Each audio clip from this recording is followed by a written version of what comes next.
ndagira ngo ubundi Minega afate mikrofone hanyuma amusengera Imana hanyuma aze atugezeho ijambo ry'Imana. Iterano ryose baguruke usengane Imana. Imana ishobora byose, turagushimiye mu izina rya Yesu Kristo umwami wacu n'umukiza. Turagushimira iki gitondo cyiza waduhaye, turagushimira imbaraga zikomeye twagiye tubona ziturutse mu bitangaza byawe.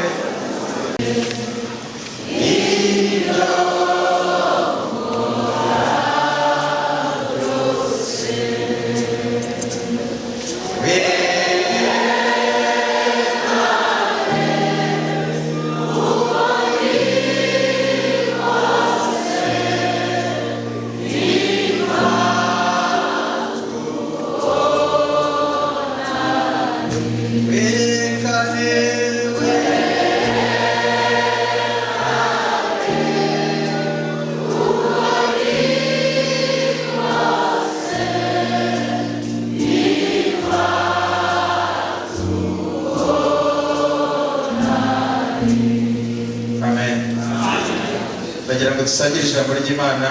Soma muri Zaburi y'ijana na 39, soma umurongo wa mbere tugeze ku murongo wa 4, hanyuma soma umurongo wa 16 wo muri iyo Zaburi. Zaburi y'ijana na 39, soma umurongo wa mbere tugeze wa 6, usimbuke dusoma umurongo wa 16. Haranditswe ngo Uwiteka warandondoye uramenya, uzi imyicarire yanjye n'imihagurukire yanjye, umenyera kure ibyo nibwira. Ujya urondora imigendere yanjye n'imiryamire, uzi inzira zanjye zose. Ko ijambo ritaraba mu rurimi rwanjye, uba umaze kurimenya rwose Uwiteka. Ungose inyuma n'imbere, unshyizeho ukuboko kwawe, kumenya ibikomeye bityo ni igitangaza kinanira kuransumba simbasha kukugeraho. 16 haravuga ngo nkiri urusoro amaso yawe yarandebaga, mu gitabo cyawe handitswemo iminsi yanjye yose yategetswe itarabaho n'umwe. Amen. Ijambo nsorezaho ni riri mu rwandiko rwa mbere rwa Yohana ibice 3 umurongo wa 21. Uravuga ngo bakundwa, imitima yacu nitaducira urubanza turatinyuka imbere y'Imana. Amen. Nifuza ko tuganira kuri iyi mirongo dusomye, dufite intego yo kuvuga gatoya ku buhamya bwiza. Ndabizi hari mirongo myinshi ivuga ku buhamya bwiza, hari n'ibindi byinshi wagiye usoma muri Bibiliya. Ntabwo twabivuga umunsi umwe ngo tubimare, ariko tugiye kuvuga gatoya, tugire n'abo tuza kuvugaho bubatse ubuhamya bwiza. Turaza kuba turi buvuge ku buhamya butatu. Turaza kuvuga ubuhamya umuntu atangirwa n'Imana, tuvuge kandi ku buhamya umuntu atangirwa n'abantu, ariko tunavuge no ku buhamya umuntu yitangira ubwe. Bibiliya igaragaza yuko n'abantu bajya babivuga bakavuga ngo imirimo ya nyuma niyo izahesha agaciro imirimo ya mbere. Birumvikana Abanyarwanda bagenzi bacu barabivuze, baravuga ngo iherezo cyangwa se isoza riruta itangira. Bita byumvikana, hari abantu batangira neza ariko basoza nabi ntibibe bimeze neza, ariko ashobora gutangira nabi ariko yasoza neza. Birumvikana abasozanije, abarangije, abageze ku musozo afite ubuhamya bwiza. Muranabizi yuko ariko natwe twatangiye, kuko burya twatangiye tutazi Yesu, tutazi Imana rurema, ariko dufite ibyiringiro none ahangaha ko turi mu rugendo rwo kumenya Imana, kandi ni nacyo dusaba Imana kuzagira iherezo ryiza. ariko itangira ryacu benshi ntabwo ryari rimeze neza. Mu gitabo cy'umukristo cyangwa se cy'umugenzi uhita ubona ukuntu umukristo yavuze nawe ibintu bijya kumera nk'aho ari bitatu.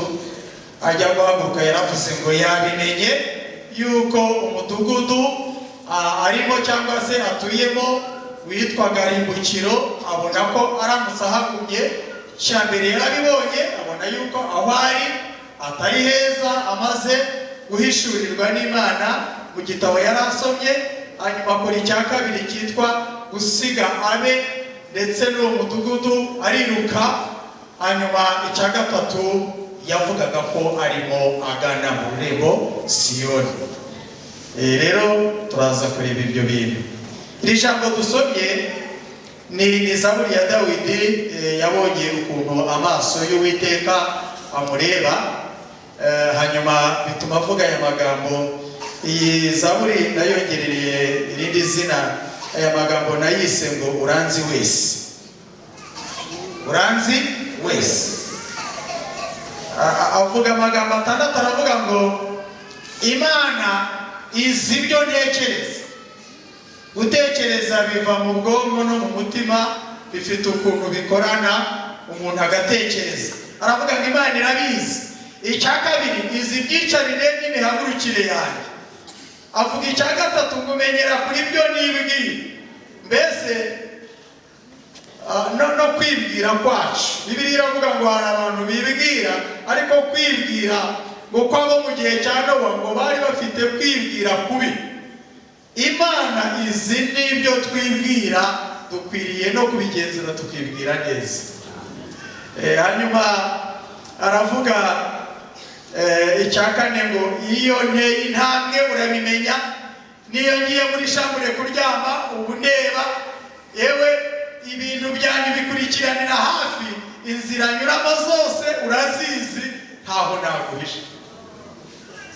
Murabizi yuko hari abantu batinya amaso mu gihe cy'umwijima, bakavuga ngo amaso ntabaruzi cyangwa ahantu bigobetse. Ariko urumva aravuga ngo ijisho ryawe rimurikiranira hafi. Araho yavuze aravuga ngo ndamutse ntekereje ko najya ngo no mu kirere wansangayo, ngo najya n'ikuzimu, ngo ntekereza ko ahari utaburiya naho nasanzuriye. Hanyuma gatandatu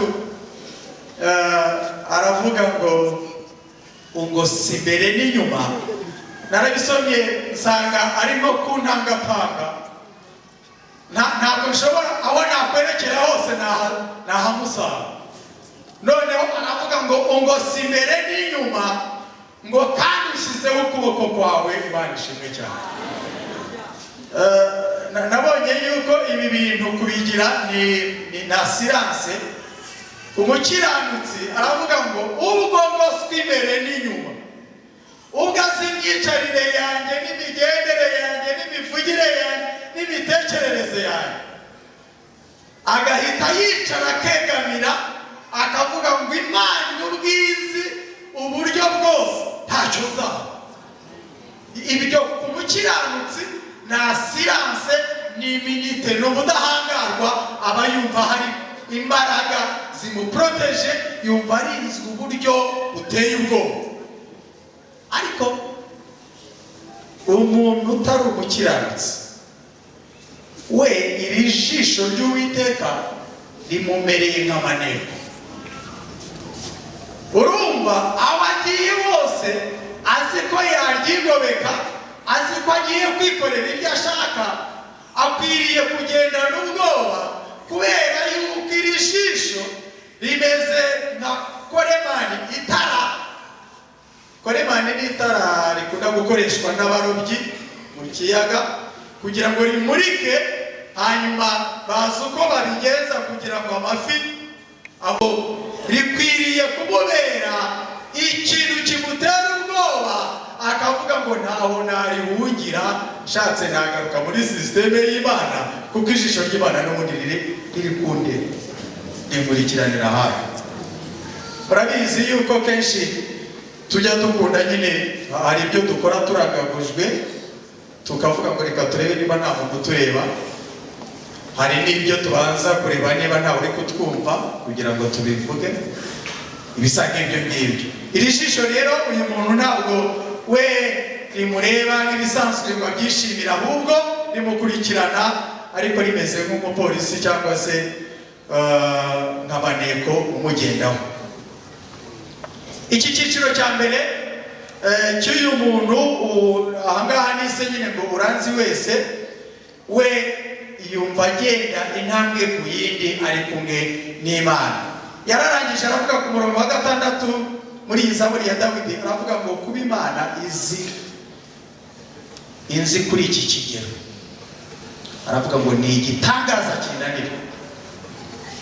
Mbese birandenze kuko ubundi nakagombye kumva nyine Imana muri rusange turabizi ko Imana iratuzi, yaraturemye, umuremyi wacu, umurinzi wacu, umutabazi wacu, murabizi aho duhurira n'Imana ni henshi. Hari igihe duhura n'Imana hari n'ibyo tubisaba, cyane cyane ko ari nacyo abantu bagira ngo n'icyo Imana imaze hagati yabo n'Imana, cyane bazi yuko ari ukuyisaba nabo ikabasubiza. Murabizi muzasure kera n'ubutayu bukigendwa cyangwa se imisozi, iyo watambukaga wowe ushobora kujya gusengera mu cyiciro cyo hirya, ariko kumvira itsinda ririmo rirasenga, gatambuka no ku rindi, Mana turagusaba, bakayisaba, wakurikirana ukaza gusanga amashimwe ni makeya kuruta gusaba. Murabizi yuko n'Imana nayo iratwihanganira, niba turabasabye, niba turabasabirizi, niba nayo yarundi ariko nyine twakiruka turi kuko Imana nyine ni umubyeyi. Umurongo wa 16 yaravuze ngo ngisamwa ngo kuko ari wowe wambumbiye mu nda ya mama, ngo burya amaso yawe yarandebaga, ngo kandi ngo ntabwo wabirekeye aho ngaho, ngo ahubwo ufata n'igitabo urandika ushyiramo iminsi yanjye yose nzamara. Iyo ngeze ahangaha numva mbabariye umuntu wese wagerageje urumva ngewe banza naribabwiye n'Imana naribabwiye, ariko nababwiye yuko ngira amateka anyuranye cyane n'abandi cyangwa duhuriyeho n'abaki, kuko abandi bavuga ko bavukiye amezi 9, nge navukiye ku mwaka urenga kure. Hanyuma niba abantu bari kuvuga ngo bamurogeye winda, ndavuga mama cyangwa n'abandi bandi bajya babona amezi arenze 9 bakavuga bati ndawamenye. Abo nabo bashobora gukora akazi kabo kuko ari wo murimo bafite, ariko ntabwo byakuraho umugambi w'Imana. Abarara bacuragura mujye mubareka babyine, nibananirwa batahe. Ntibishobora gukuraho umugambi w'Imana. Iyakubumbiye mu nda y'umubyeyi wawe, izi minsi uzamara micare n'abarishwa n'ubusa, kuko ntibashobora guhindura icyo Imana yavuze. Urumva Imana yo yarabirangije. Dawidi mu gitabo cya mbere cya Samuel ibice 16 umurongo wa mbere, bigaragara yuko Sawuli ngo yarize, ngari kurira, ngo ari kuvuga ngo arizwa n'Abisiraheli, ngo arizwa cyane ngo na Sawuli. Imana yarabwira ati ibyo bintu by'amarira bihagarike, nturire, ahubwo fata amavuta uyuzuze ihembe, hanyuma ngo utume ujye kwa Yesayi, harubona abonye. Turimo turavuga ubuhamya, hari uwo niboneye ngewe mu bana ba Yesayi ukwiriye kuba umwami, iby'amarira ubyiboneye. Aragenda yimika Dawidi umwami mu cyimbo cya Sawuli. Imana na mbere yuko abantu babona, na mbere yuko abarevera baterana n'abarejionari bagatekereza ko umuntu yaba umubwirizabutumwa cyangwa umupasitori, mbere yuko inama mpuzabikora iterana ikabona yuko hari abantu baba badiyakoni mu ijuru baba babibona, niboneye mu bana ba Yesayi ukwiriye kuba umwami wa Isiraheli. Kumbi yamubonye ryahise, yamubonye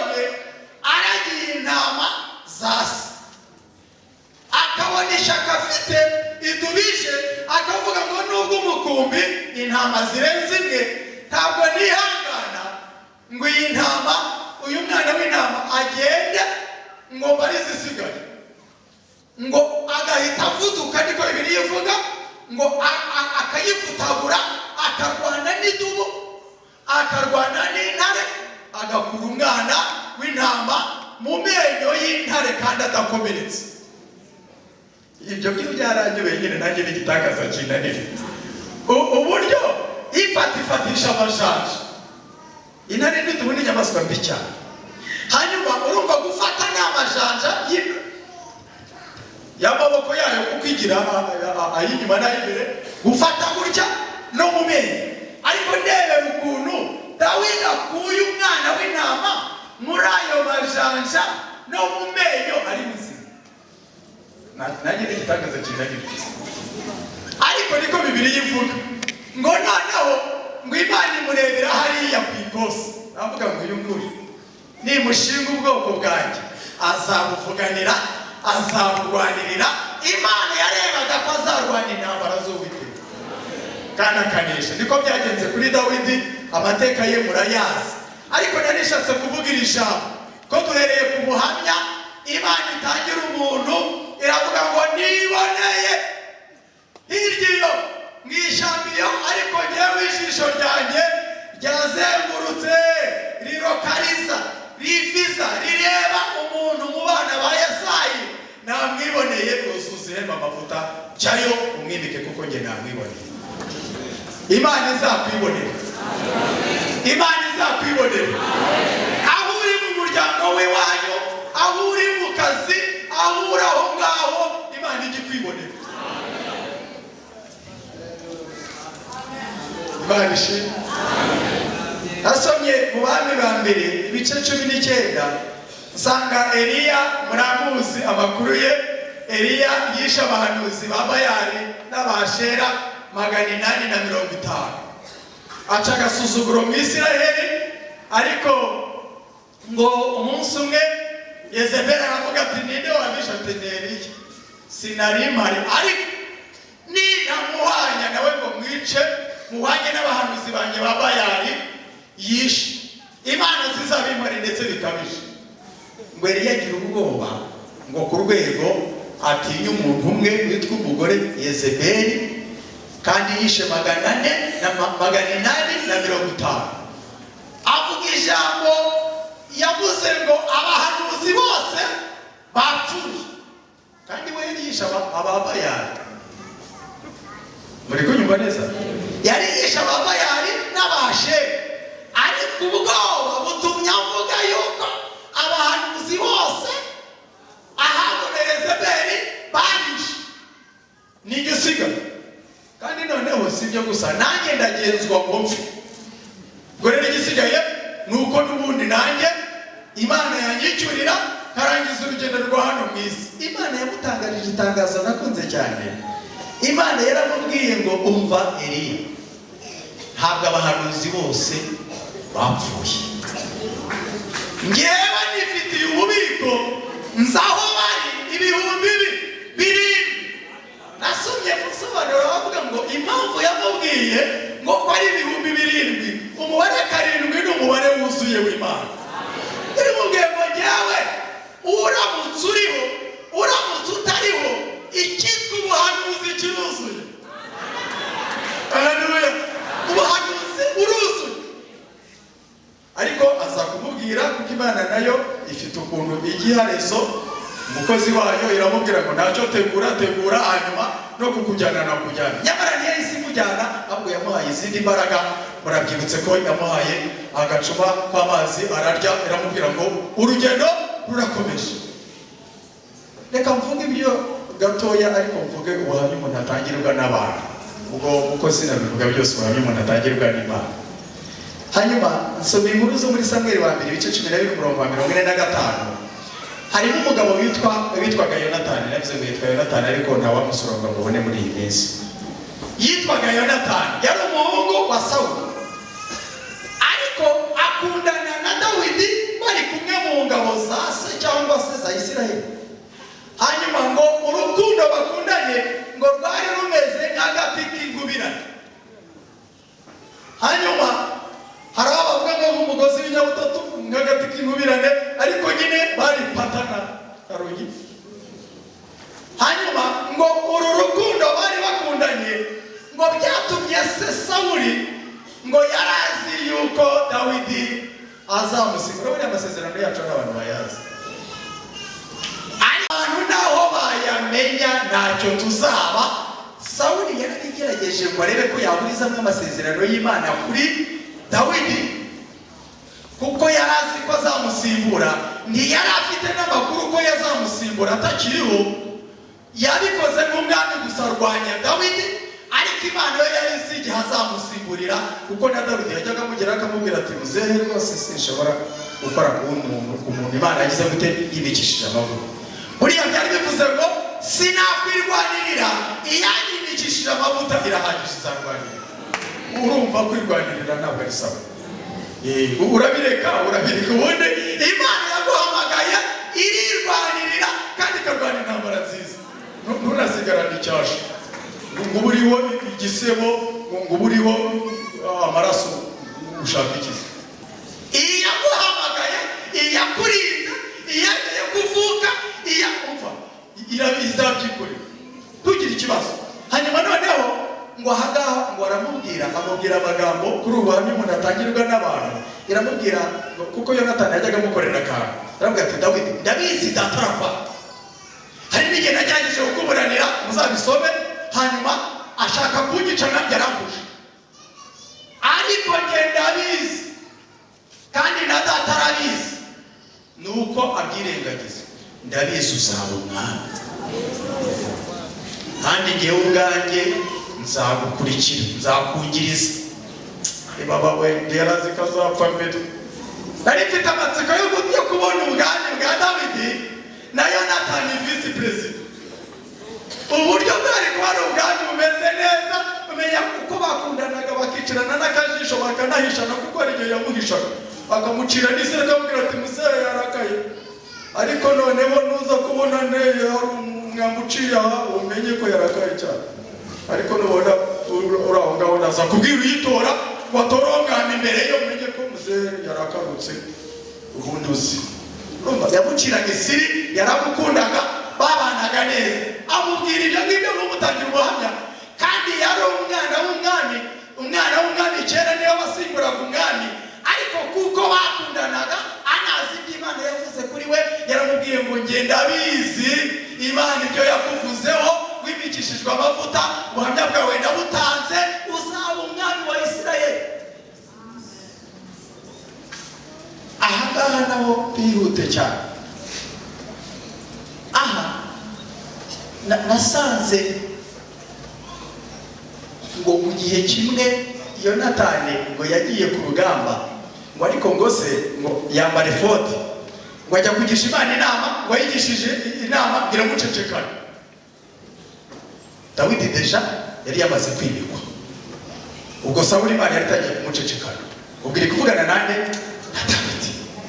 Noneho ngo ariko Yonatani yari umwe mu bagaba b'ingabo za Isirayeli, ngo we ngo ahishurirwa ko akwiriye kujyana na Kadogo n'uwamutwazaga intwaro, ngo barajyana. Wahishuriwe aragenda, ngo binjira mu rugamba, ngo noneho ngo kuko urugamba rwari rwabacanze, Sawuli we yabajije Imana iramucecekana, ngo arambwira ngo ntacyo, ngo nimugende ngo mujye ku rugamba, ngo cyakora ngo murwane mutariye, ngo mwiyirize ubusa, ngo wenda hari icyo Imana yakora kubwira tuneshereza. Atariko noneho ni mu ndahiro nta kintu muri gufata. None se nyine ko umwami yabivuze ntacyo turi bufate nyine, bararahira.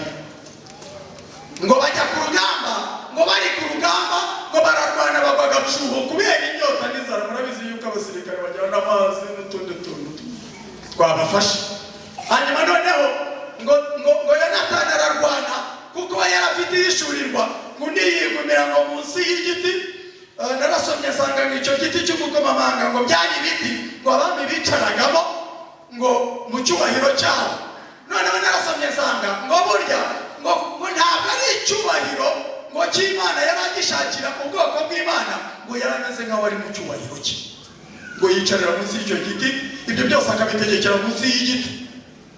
Ngo noneho abandi bari ku rugamba, umwe muraza ngo Yonatani abonye ubuki, itsinda ry'ubuki, ngakozamo urutoki, ngararigata, simbizi niba yarakozemo rimwe cyangwa kabiri kangahe, ariko yumvisha agatoki kazamutse. Agasukari burya muzabikurikirane iyo kuba sportifu hari ukuntu babafasha. Hanyuma ngo bararwana batsinda umwanzi, ngo barangije noneho kandi turiko bitukumwe bw'agacitse intege cyane, ati we ntabwo wamenye ibyo muzehe yavuze. Muzehe yaturahije yatubwiye ngo nagira akantu dufata ngo tugane twinjira, ariko data we ko data yahemukiye abantu ko yababwiye ibintu bibi nuko byagenze, ariko wasi mwiyakire nyine mwihangana. Noneho rero ngo bataye buri mwe yabwiye ati urugamba rumeze bagiye ku rugamba, ati muze byagenze neza rwose nyagoraho, byagenze neza. Ahubwo nakurikije kondisiyo nababwiye, ahubwo ati twagerageje, ati reka dufinde turebe. Ngo babashize ubufindo aho ngaho, ubufindo bufata Yonatani, ngo ko Yonatani we hari ikintu yafashe. Ngo ahita arahira aravuga ngo Yonatani arapfa nubwo ari umuhungu nabyaye, kuko yarenze ku itegeko navuze. Abahungu bakocingira rimwe aravuga ngo uvuze gutya, nari mvuze ko Yonatani arapfa. Muze gisubiza aho rikuye. Yonatani nibazanye agakiza Isiraheli, intambara z'Uwiteka yazirwanye neza, ibintu byagenze neza, urugamba ruratungana. None watubujije ngo ntitugire icyo dufata, none ngo urashaka kwica umuhungu wawe. Umva wowe wapfa, Yonatani agasigaye. Baramurakara neza. Muzehe arebye uburakari bwabo, ararakaruka aragenda yicara mu ntebe y'icyubahiro. Yonatani arokoka gutyo kubera iki? Ubuhamya bamutangiye, uburyo ari intwari ku rugamba, uburyo yazaniye Isiraheli agakiza. Baravuga ngo ntabwo ari gupfa. Mureke babwire, nimuhagarara mu buhamya neza, mukagira ubuhamya bwiza, bizabazanira kurama nta nubwo muzaba. None se urapfira iki ko bazagenzura bagasanga ibyo bari kukuvugaho atari byo, bakagutangira ubuhamya bwiza? Ntacyo uzaba uzaba. Murongo wa 45 niwo uvuga ukuntu bamubwiye gutyo. Bibiliya muri ubu buhamya ubwo nabyo bisemina nyine, ariko ni byinshi bigendanye n'ubuhamya kandi twabivuga tukabitindaho. Ubuhamya umuntu atangirwa yitangira ubwe n'umutima we nabwo burahari. Twasomye muri Yohana wa 3:21 twavuze ngo imitima yacu, imitima yande yacu, ngo n'umutima wanjye nawe n'uwawe ngo nitaducira urubanza imbere y'Imana tugira gute? Turateye. Twari n'indirimbo y'108 ivuga ngo ngende umukristo. Ngewe n'ubuhamya nitangira ko ngende ndi umukristo, kandi ndivugiye ngo nzahora ndiwe mu bintu bingahe? Abazindi duhita dutsindwa tuvugishije mu bintu bingahe? Mu bukene, mu bukire, mbega tubyaye tutabyaye kwa kundi twabisezeranya ngo tuzabata cyangwa aho ngo batuta. Wagira ngo abagabo nibo bemerewe mu bapagani kubata gusa, n'abagore barabata. Turavuze no mu bakristo ngo twiyemeje kubana n'Imana akaramata. Nawe igihugu cyose cyaduseka. Iyi ndirimbo murayizi si igitindaho, ariko mu bandi ba kabiri ibice 20 umurongo wa 2 uyu mugabo witwa Hezekiya yabwiye Imana mu gihe yari yakiriye ubutumwa bwo gupfa, abwira Imana ngo ibuke igihe nagendeye imbere yawe ntunganye ngakora ibishimwa mu maso yawe. Imana iravuga ngo nibyo mudabyibutse. Ngize gute? Kuko yagendeye imbere yanjye mu nzira zo gutungana, ndabyibutse. N'ubuhamya yitangiraga imbere y'Imana, Imana ibiha agaciro iravuga ngo nibyo. Yamwongereye imyaka gahe? 15. Igitabo cy'Imigani ibice 28 umurongo wa 1 uravuga ngo n'ubundi umukiranutsi we arahagarara akema, ngo ari ku munyabyaha ngo we ngo abo munyabwoba ngo agahunga ni nta n'umwirukanye, ngo ari ku mukiranutsi washira ubwoba mw'iki n'intare.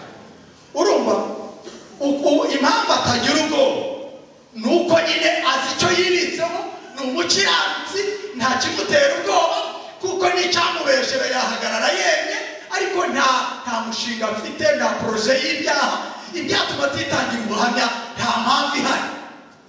Iyi nta mpamvu ubundi yo gutuma umuntu atitangira ubuhamya. Iyo yitangira ubuhamya bw'inshuti ze zari zimuhindutse, aravuga ati jyewe nzi yuko umucunguzi wanjye ariho, kandi umunsi umwe azahagarara imbere ye, azaboneka, azahagarara mu isi, azaza. Iyo yizeye ibintu bibiri, yarameze kuvuga ngo ibi muri kuvuga byose bibasha guhinduka Imana ikangarukaho, kuko nzi ko nta cyaha cy'umutima afite, nta kinandukanya nayo. Ariko noneho yihakane, noneho bivuga n'umufasha we, aravuga ngo ntawe wakwihakana Imana ngo azayibone. Nge nubwo bikomeje kugira gutyo, nubwo yanyica ntabwo nkigira gute kiri. Urumva ni ubuhamya yitangira, arabizi ko no kugera ku gupfa yarinda ntabwo kari kakiringira Imana. Tujya duhura nabyo, ariko komeza wiringira Imana, witangira ubuhamya kugeza ubwo Imana niza, abantu nibaza, nawe ubwawe umutima wazakubwira ngo umva naho yanyica ndashaka kuzagera ku bwinshi, nishake nogoke babara abasigaye, ariko mfiriye mu mwami. Hanyuma Daniyeli ibice 6:23 narasomye isanga ngo Daniyeli we byaje ari bitatu cyane, ngo Imana yamutangiye ubuhamya, ngo n'abantu bari bari aho ngaho ngo bamubura w'icyaha, ngo banamutegeye ku Mana, n'ubundi birarenga, umwami akomeza kumutangira ubuhamya. Urumva babaye nk'abashaka kubugira nabi kandi ari na bwiza. Ngo urabona ngo ya minsi 30 twasinye, ngo kandi mwami ari bo banyagora ku ngoma, ngo wagombaga kugira icyo usabwa cyose, ngo none Daniyeli ngo yasenze, ngo asaba Imana ye, ngo rwose iryo tegeko apruva emeza rwose ko akwiriye gutabwa mu rwobo rw'intare. Iyo gahunda turabisinye kandi ni kuba gahunda y'abaperesi n'abamedi turabizi, nutarisinya urabugiye nk'umugabo mwana. Umwami abikora, ariko kubera kwanga kuva ku ntebe, ariko arara mu masengesho. Naramushimiye umwami, uzi yuko iyo duhamije tugahagarara mu buhamya bwacu, n'Imana ikadutangira ubuhamya, n'abantu bakadutangira ubuhamya, burya abantu bakomeye nibo batuvuganira. Imana iradutumiriza abantu. Umwami ngo araratariye, bazanye ibintu by'inanga ngo bamucurangira, aravuga ati mufane curangira ndetse mbe nibabariye. Ngo yari uwa gatatu mu bakomeye bo mu gihugu, ngo ariko Daniyeli akaba ngo akazi ke neza n'amaraporo yameze neza. Ngo umwami arababara, aravuga ati Daniyeli arapfuye, ariko oya Daniyeli Imana inamurinda. Ayararamo Daniyeli nawe ajya mu rwobo rw'intare.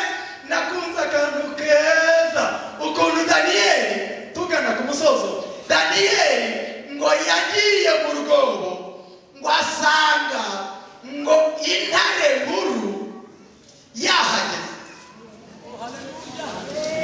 Murayibutse intare yo mu muryango wa Yuda, igishyitsi cya Dawidi yasanze cyahageze. Noneho ngo kugira ngo zimurye, ngo ahubwo ngo zasanze, ngo yasanze zahawe amabwiriza n'iyo ntare, ngo bamwe muraryama abaryameho, abandi muramuterurira hejuru mumushyitse neza, hanyuma abandi muramworosa Daniyeli umukozi wawe. Intare yari yabirangije. Ubundi umwami nawe muri iryo joro, ngo mu gitondo cya kare ngarazinduka, ngaravuga ngo Daniyeli mugaragu w'Imana isumba byose, ngo Imana ukorera ku manywa na nijoro yabashije kugukiza amenyo y'intare. Ati karame nyagasani mwami. Umwami ahita avuga ati Daniyeli Imana yamukijije. Avuga ibintu bitatu, aravuga ngo kuko Imana nta kibazo twari dufitanye, kandi nawe mwami nta kibazo twari dufitanye, kandi nanjye ntacyo umutima washinjaga, nta mpamvu yari gutuma Imana itangira. Komera Yesu amashyi dusenge.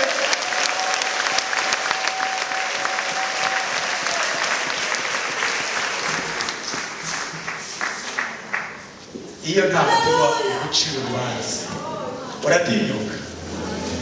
Nababwiye ngo ntacyo tuzaba, kuko Imana yashyizeho iminsi yo kubaho kwacu. ariko niba hari ikintu kiri fiyeri ni ukugendana umutima utagucira urubanza.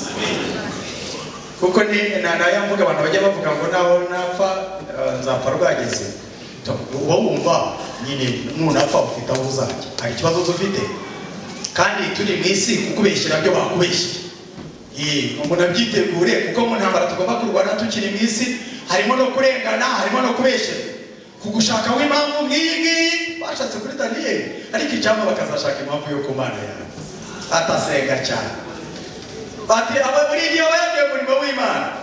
Hari n'abantu bajya babitangaho ibitekerezo batari, ariko nabo ngabo basenga cyane bataba bagiye ku kazi cyane bagashaka ngo ko tujya ku kazi cyane. Turanakora abarokore, turanakora kandi Imana ikaduha n'umugisha, ubundi ibintu bikagenda neza, gusenga bikemera no gukora bikemera, tugashima Imana yacu.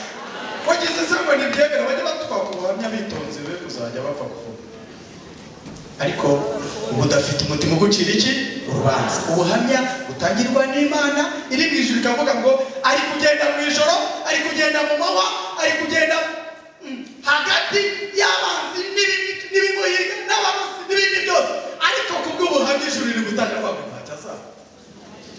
Abantu nabo bashaka impamvu bayikura ese,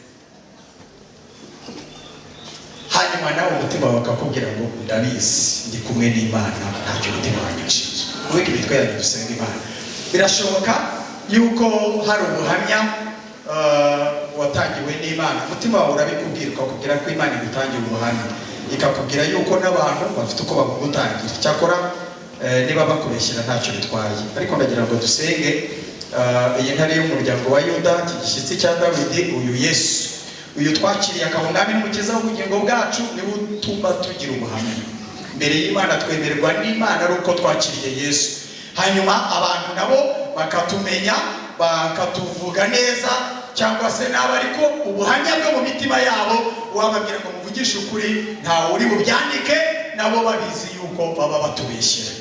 Hanyuma natwe tugenda tumeze duti. Ndagira ngo muri literano dusengera abantu bashaka kwakira Yesu, kuko Yesu utamwakiriye aho wahurira n'ubuhamya.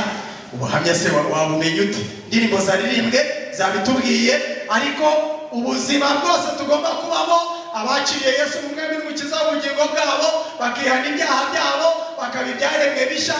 Turacyari mu mukoro wo kugenda twera imbuto, turacyari mu mukoro wo kugenda twubaka ubuhamya bwacu, kugira ngo iminsi yo kubaho kwacu mike cyangwa myinshi Imana idutangira ubuhamya, abantu badutangira ubuhamya, natwe ubwacu imitima ntiducire urubanza. Niba uri muri literano ukaba utarakira Yesu, akiriye amahirwe, uzamura ikiganza tugusengera Imana. Akira Yesu nk'umwami n'umukiza w'ubugingo bwawe, akubabarira ibyaha wakoze. Yesu aguha umugisha. Naribonye urambuye ikiganza. Kwakira Yesu ni byiza, zamura ikiganza cyane, zamura ikiganza wakiriye Yesu. Mukomere Yesu amashyi. Tugabe neza atabakiriye Yesu, wagurikiye mu myanya yanyu dusenge, wagurikiye mwakiriye Yesu, ababarira ibyaha mwakoze, amazina yanyu yandika mu gitabo cy'ubugingo.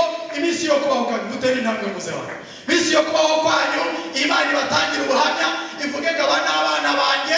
Hanyuma ikizajya gishaka kubakoraho Imana izajya yigwatiriza, izabarwanirira. No mu itanura ry'umuriro yararwanye buriya Saduraka na Meshaki na Abedenego, buriya kubera ubuhamya bwabo bahanije imbere ibwami. Abantu benshi baravuga bati nimubafate kuko batemeye gupfukamira igishushanyo, ariko kubw'ubuhamya bwabo ijuru rirabatangira ubuhamya, riravuga ngo Saduraka na Meshaki na Abedenego ibyo ntibyavamo, ibyo gushya ntibirimo, muhita hajya mu wa kane. Yantarijyamo we, yantarigeze amizimya umuriro, ihagarika ubukana bwawo, ahubwo ngo bagezemo umuriro ukora ikintu kimwe gusa, urabahohora. Umuriro w'Imana nibazajya bagira ngo bagutanye mu muriro wo gusha, bazajya basanga ari ahantu ahubwo Imana yateguye ngo bohokere. Ngo bahise babohoka, ngo bamaze kubohoka ngo umwami aje gasanga ngo burya batemera mu muriro. Mureke babwire rwose, kumwizera ntabwo muhushije inzira, ahubwo mumenye inzira yo kunyuramo. Ubwo mumwakiriye akaba umwami n'umukiza w'ubugingo bwanyu, mukaba mwihanye ibyaha byanyu, Yesu yiteguye kubabarira, Imana yiteguye kubagira abana bayo, kuko mwakiriye Yesu. Iminsi yo kubaho kwanyu namwe mubaye abana b'Imana. Ubuhamya rero bugiye kuba butatu. Imana ibatangira ubuhamya, namwe mwitangira ubuhamya ariko n'abantu bagiye kubareba bati yarakijijwe, bamenye kutagikora bya bindi kandi Imana izagushoboza. Nimuvuge mu Mwami Yesu, mwebwe muvuge mu Mwami Yesu, muzamuye ibiganza. Mwami Yesu, turakwakiriye, ubaye umwami n'umukiza w'ubugingo bwacu. Tubabarira ibyaha twakoze, ntituzasubira inyuma. Twandike mu gitabo cy'ubugingo amazina yacu, uzajya uruyibuka asibwe mu gitabo cya Satani. Turagushimiye ko byumvise kandi ko bidukoreye, mu izina rya Yesu Kristo mwami wacu, amen. Mupfuka amaso yanyu, hanyuma Mushumba Silvestre asaba Imana.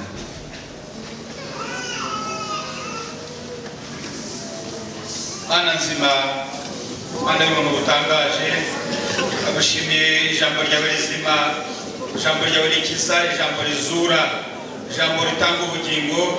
Aba bene data bamaze kwatuza akanwa kabo ibyaha byabo bakoze kandi wabyumvise.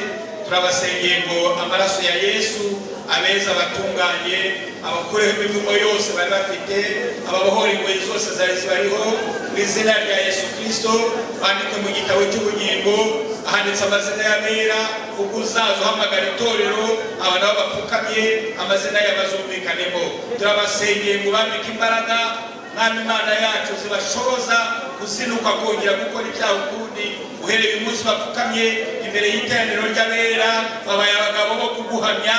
Bemerere Mwami Umwuka Wera bayobore, bera imbuto zikwiye abihanye, bagira ubuhamya batangirwa n'abababona, bitangira ubuhamya n'Umwuka Wera bashyigikire. Urakoze, turagushimye rero ukuyeho ingoyi zose z'umwanzi, abadayimoni batwazaga igitugu, imyuka mibi yabagendagendagaho yose tuyirukanyeho mu izina rya Yesu.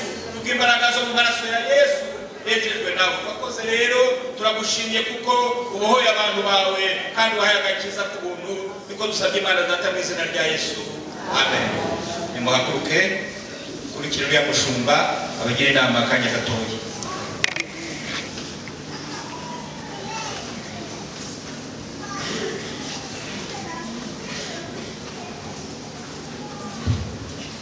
Reka dukomere Imana yacu.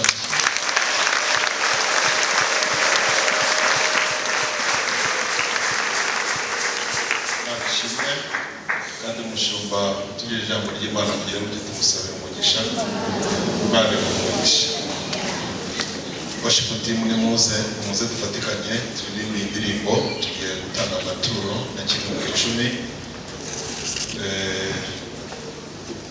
Mwarimu Fidele nafate mikrofone hariya asaba umugisha, buri wese ugiye gutanga tubona kimwe mu 10, hanyuma turafata umushinga. Mwami Imana yacu, turagushimye kuko wabanye natwe muri ino teraniro, watugiriye neza. Twatangiye tugusaba ngo ubane natwe, wabyumvise. Mwami Imana yacu, twanezerewe, twaguwe neza.